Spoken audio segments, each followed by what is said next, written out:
CM చంద్రబాబుకి శాపనార్థాలు పెట్టడం జగన్ ఫ్రస్ట్రేషన్ కి నిదర్శనమని టీడీపీ జాతీయ అధికార ప్రతినిధి Andhra Pradesh environment management corporation chairman Polamreddy Dinesh Reddy అన్నారు. నెల్లూరులో టీడీపీ జిల్లా కార్యాలయంలో విలేకరుల సమావేశంలో ఆయన మాట్లాడుతూ వయసు కేవలం ఒక నెంబర్ మాత్రమే అని, బాబుకి పనిచేయడంలో వయసుతో సంబంధం లేదని అన్నారు. జగన్ కి ఛాలెంజ్ చేస్తున్న అభివృద్ధి సంక్షేమం గురించి చర్చకు సిద్ధమా అని ఛాలెంజ్ విసిరారు. సంక్షేమం అందించడంలో మరో విజయం స్త్రీ శక్తి, మహిళలకు ఉచిత బస్సు ప్రయాణమని, రాష్ట్రం సుభిక్షంగా ఉండటం చూసి భరించలేని జగన్ మతి భ్రమించి మాట్లాడుతున్నారని అన్నారు. గత ప్రభుత్వంలో జగన్ చేసిన అరాచకాలకు ప్రజలు ఇప్పటికే బుద్ధి చెప్పారని అన్నారు. ఇప్పటికైనా జగన్మోహన్ రెడ్డి మారకపోతే ఆయన పార్టీ భూస్థాపితం కావడం తథ్యమని అన్నారు.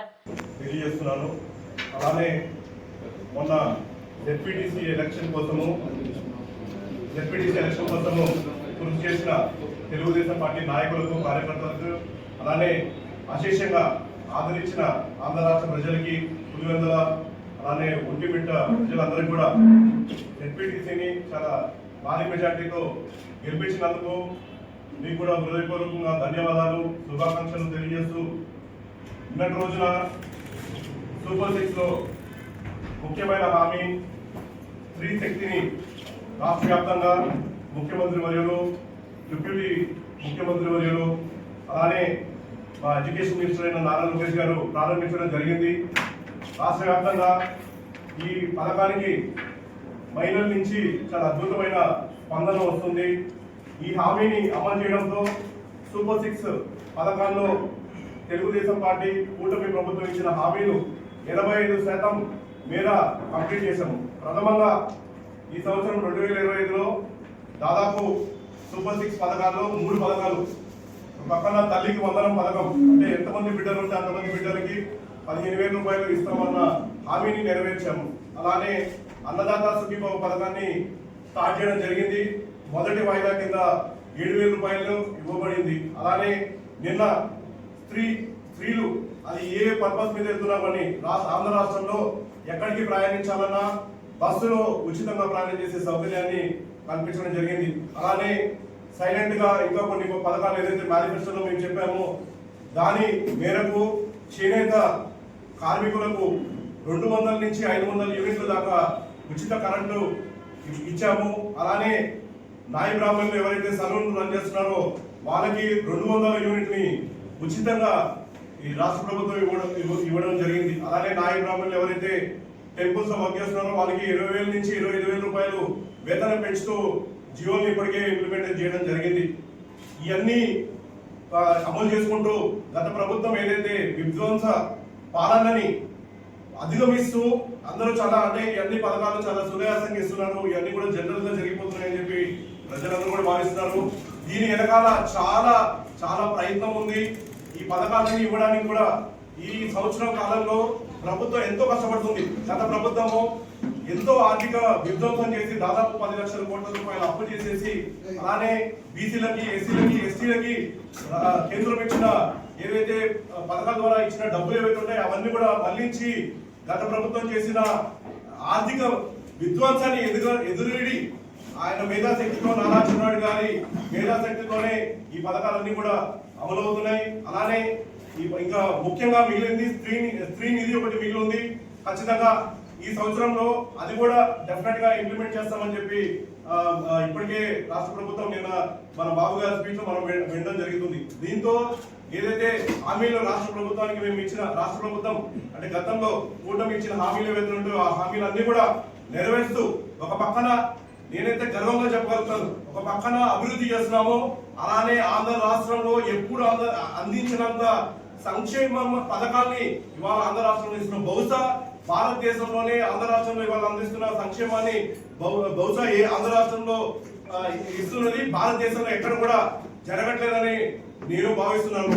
డెఫినెట్ గా ఇవాళ బాబు గారు ఎవరితో అంటే ప్రత్యర్థులు వేరే రాజకీయ పార్టీలు కాదు. బాబు గారు గతంలో ఆయన ఏదైతే సంక్షేమం చేశారో ఆ సంక్షేమంతో ఆయన పోటీ పడుతూ గతంలో ఇచ్చిన సంక్షేమాన్ని ఆయన పోటీ పడుతూ అంతకన్నా రెట్టింపు సంక్షేమాన్ని వాళ్ళ ఆంధ్ర రాష్ట్రానికి అందిస్తున్నారు. అలానే పక్కన మనం చూస్తున్నాము ఆంధ్ర రాష్ట్రంలో అభివృద్ధి కోసం కేవలం సంక్షేమం మీదే కాకుండా అభివృద్ధి దిశగా ఆంధ్ర రాష్ట్రానికి తీసుకెళ్ళడానికి పరిశ్రమలు దాదాపు 6 లక్షల కోట్ల రూపాయల పెట్టుబడుల్ని ఇప్పటికే 113 కంపెనీలు ఆంధ్ర రాష్ట్రంలో పెట్టుబడి పెడుతూ 6 లక్షల కోట్ల పెట్టుబడిని ఆంధ్ర రాష్ట్రానికి ఆకర్షించి తద్వారా 5,50,000 మందికి డైరెక్ట్ గా ఉపాధి కల్పించబోతున్నాం.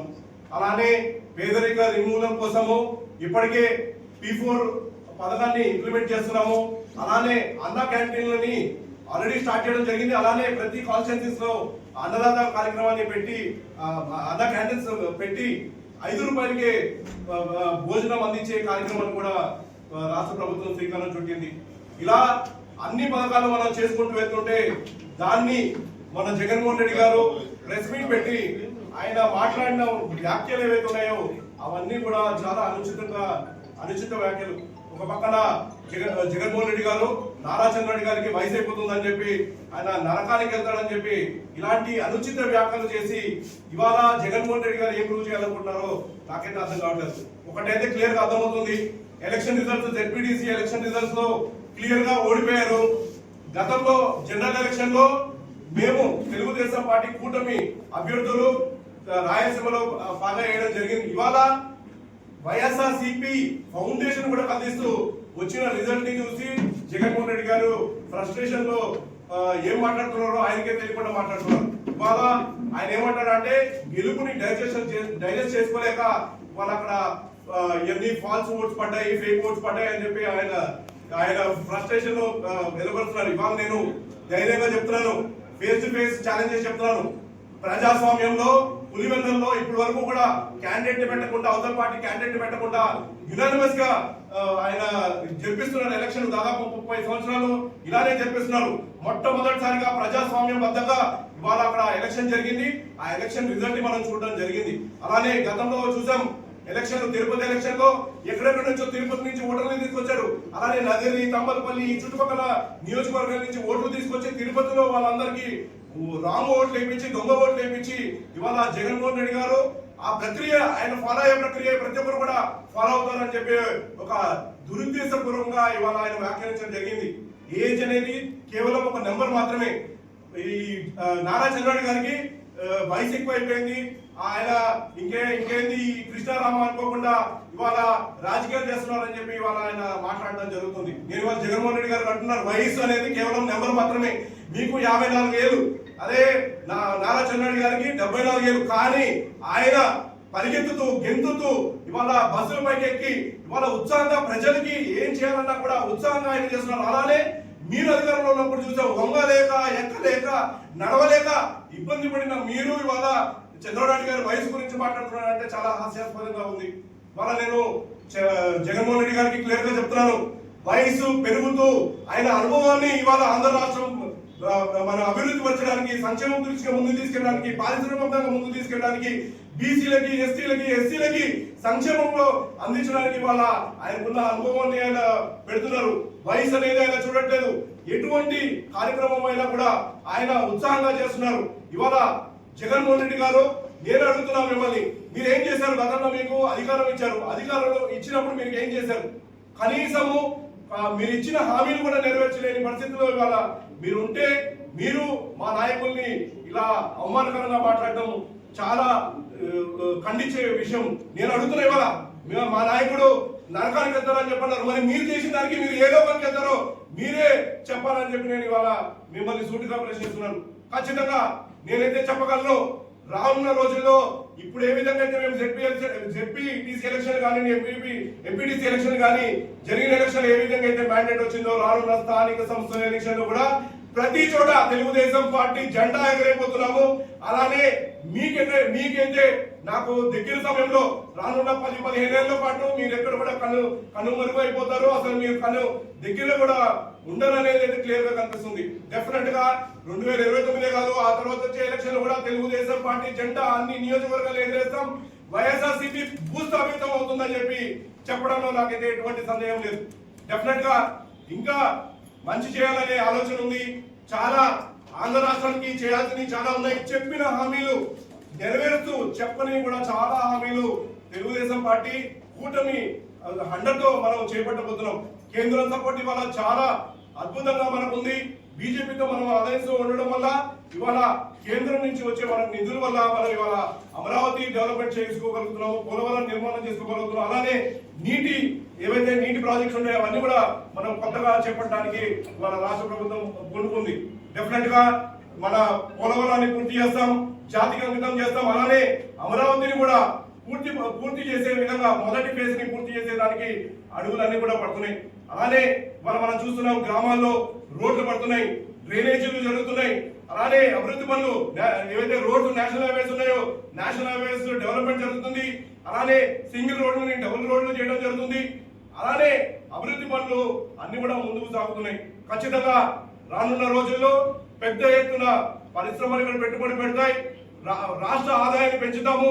ప్రజలకి ఆనందంగా ఉండడానికి, సుభిక్షంగా ఉండడానికి అన్నీ కూడా మా కూటమి అధికారంలో ఉండి మా ముఖ్యమంత్రి గారు నారా చంద్రబాబు గారు ఖచ్చితంగా చేపడతారని చెప్పి చెప్తున్నాం.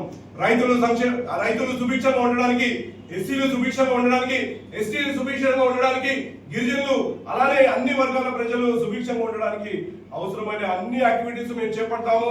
అలానే ఏదైతే గతంలో మేము మేనిఫెస్టోలో వీళ్ళందరికీ ఇచ్చిన హామీలు అన్ని కూడా ఖచ్చితంగా నిలబెట్టుకుంటూ ఏదైతే మాకు ఇచ్చిన మ్యాండేట్ ఉందో ఆ మ్యాండేట్ కి సాకారం చేస్తూ ప్రజలు ఇచ్చిన ఏదైతే నమ్మకంతో ఇచ్చారో ఇది మంచి ప్రభుత్వం అని చెప్పి నమ్ముతూ ఏదైతే మ్యాండేట్ మాకు ఇచ్చారో ఆ మ్యాండేట్ ని మేము అనుసరిస్తూ ప్రజలకి ఏవేవి చేయాలో అవన్నీ కూడా చేస్తూ ముందుకెళ్తాము. మేము ఇవాళ స్ట్రైట్ గా జగన్మోహన్ రెడ్డి గారిని మీరు ఏదైనా చర్చించాలంటే, డెవలప్మెంట్ మీద చర్చించాలంటే దానికి మేము సిద్ధంగా ఉన్నాం. ఎక్కడైనా చర్చిద్దాము, దేని విషయం మీద చర్చిద్దాం. మీరు కానీ మీ నాయకులు కానీ ఓపెన్ ఛాలెంజ్ చేస్తున్నాం. ఏ విషయం మీద, అభివృద్ధి పనుల మీద, సంక్షేమం మీద చర్చించడానికి మేము సిద్ధంగా ఉన్నాం. కానీ ఇలాంటి అనుచిత వ్యాఖ్యలు చేస్తే మాత్రం సహించమని చెప్పి ఈ రోజున తెలుగుదేశం పార్టీ రిప్రజెంటేటివ్ గా నేను కూడా